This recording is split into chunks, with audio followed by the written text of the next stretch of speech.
क्या आपने कभी सोचा है कि जिस इंसान की सुरक्षा के लिए हजारों कमांडो साए की तरह तैनात रहते हों, जिसकी एक आवाज पर पूरा ईरान सड़कों पर उतर आता हो, उसकी लोकेशन आखिर लीक कैसे हुई?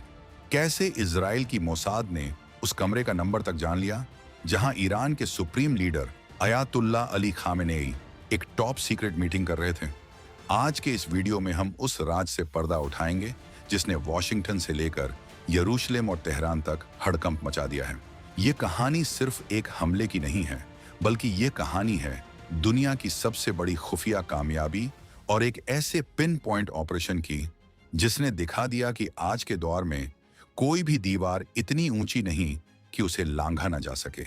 क्या यह ईरान में सत्ता परिवर्तन की शुरुआत है या फिर तीसरे विश्व युद्ध का बिगुल? आज हम उन अनसुने तथ्यों और 2026 के ताजा आंकड़ों के साथ बात करेंगे जो आपको हिलाकर रख देंगे। 28 फरवरी 2026 की उस शनिवार वाली सुबह को याद रखिए, क्योंकि यही वो तारीख है जिसने मिडिल ईस्ट के इतिहास को दो हिस्सों में बांट दिया।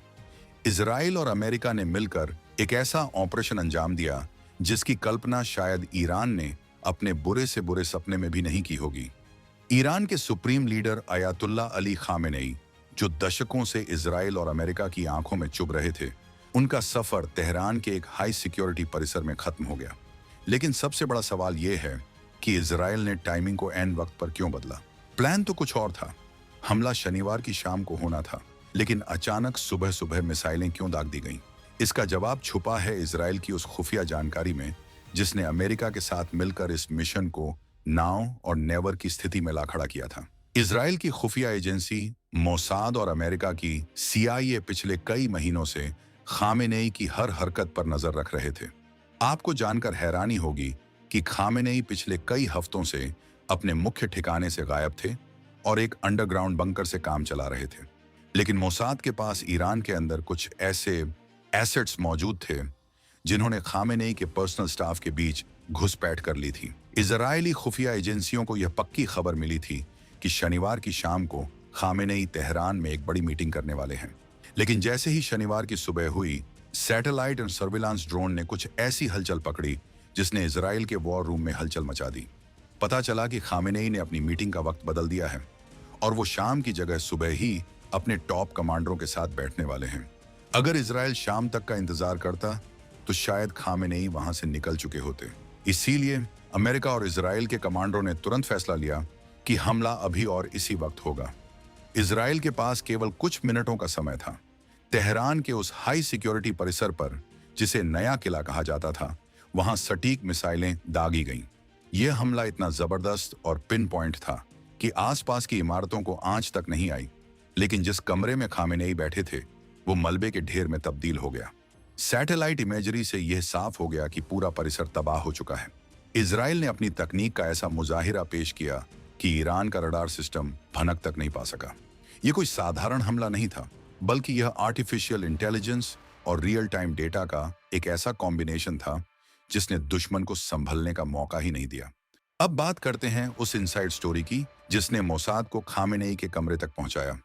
सूत्रों की माने तो ईरान के रिवॉल्यूशनरी गार्ड्स यानी IRGC के अंदर ही कुछ लोग ऐसे थे जो सिस्टम से खुश नहीं थे।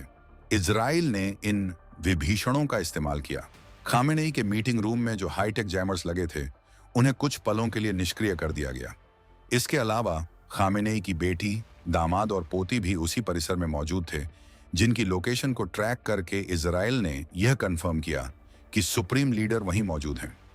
यह जानकारी इतनी सटीक थी कि इजराइल को पता था कि खामेनेई किस टेबल पर बैठे हैं और उनके दाईं तरफ कौन सा कमांडर मौजूद है। इस हमले में खामेनेई के साथ साथ उनके सबसे भरोसेमंद साथी अली शमखानी और IRGC के कमांडर मोहम्मद पाकपुर का भी खात्मा हो गया। ईरान के लिए यह किसी बड़े झटके से कम नहीं था। जैसे ही धमाकों की गूंज शांत हुई, पूरे तेहरान में सन्नाटा पसर गया। IRGC ने तुरंत कसम खाई कि वो इस हमले का बदला लेंगे और अमेरिका और इजराइल पर इतिहास का सबसे भयानक पलटवार करेंगे। लेकिन क्या वाकई ईरान के पास अब वो ताकत बची है? इजराइल ने तो साफ कर दिया है कि यह सिर्फ ट्रेलर है। इस हमले के तुरंत बाद ईरान ने बौखलाहट में तेल अवीव, कतर, बहरीन, सऊदी अरब और संयुक्त अरब अमीरात की तरफ ड्रोन और मिसाइलें दागी। लेकिन इजराइल के आयरन डोम और अमेरिका के डिफेंस सिस्टम ने ज्यादातर खतरों को हवा में ही खत्म कर दिया।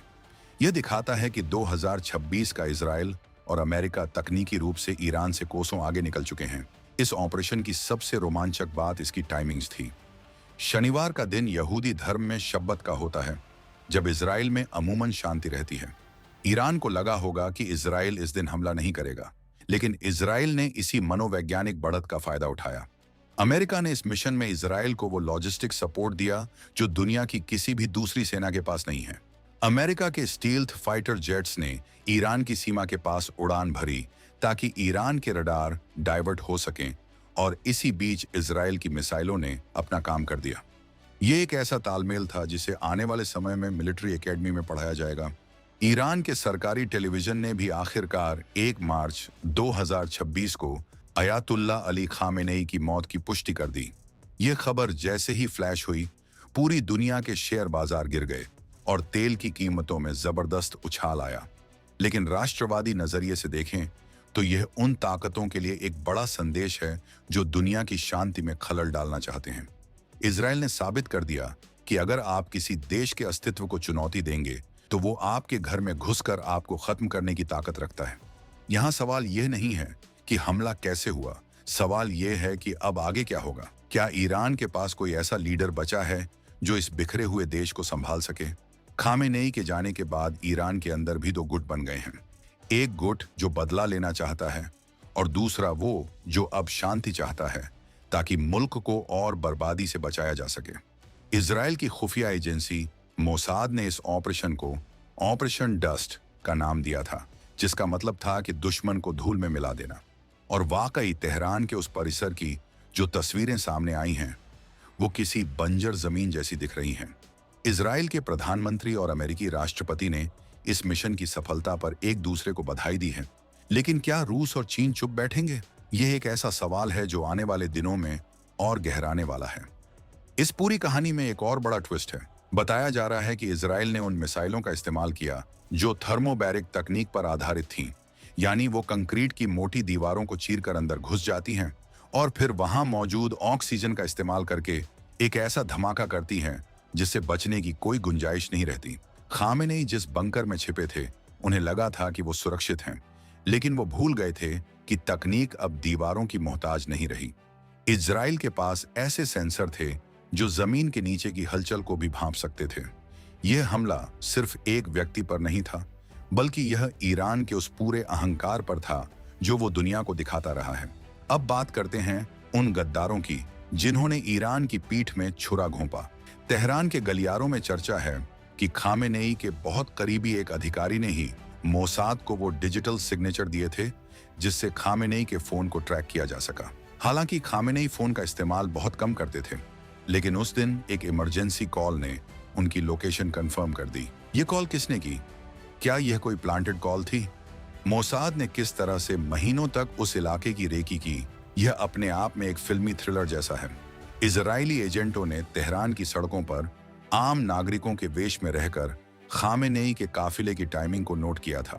ईरान की रिवॉल्यूशनरी गार्ड्स यानी IRGC ने कहा है कि वो इजराइल के हर शहर को निशाना बनाएंगे, लेकिन इजराइल की तैयारी भी पूरी है। 2026 का नया वर्ल्ड ऑर्डर अब बदल चुका है। अब युद्ध सिर्फ बॉर्डर पर नहीं, बल्कि दुश्मन के बेडरूम तक पहुंच चुका है। खामेनेई का खात्मा इस बात का सबूत है कि अब कोई भी सुरक्षित नहीं है अगर वो ग्लोबल शांति के खिलाफ जाएगा। इजराइल ने यह भी साफ कर दिया है कि अगर ईरान ने कोई बड़ी हिमाकत की तो उसका अंजाम इससे भी बुरा होगा। यह एक ऐसी चेतावनी है जिसने दुनिया के बाकी देशों को भी सोचने पर मजबूर कर दिया है। इस वीडियो को देखते हुए आपको क्या लगता है? क्या इजराइल और अमेरिका का यह कदम सही था? क्या किसी देश के सर्वोच्च नेता को इस तरह निशाना बनाना जायज है, या फिर यह उस देश की संप्रभुता का उल्लंघन है? देखिए, अंतरराष्ट्रीय राजनीति में सही और गलत की परिभाषा अक्सर जीत और हार से तय होती है। इजराइल ने अपनी सुरक्षा के लिए जो किया वो उसके नजरिए से 100% सही है। वहीं ईरान के लिए यह एक राष्ट्रीय त्रासदी है। लेकिन एक बात तो तय है, इस हमले ने यह साबित कर दिया कि इजराइल की मोसाद आज भी दुनिया की सबसे घातक खुफिया एजेंसी है।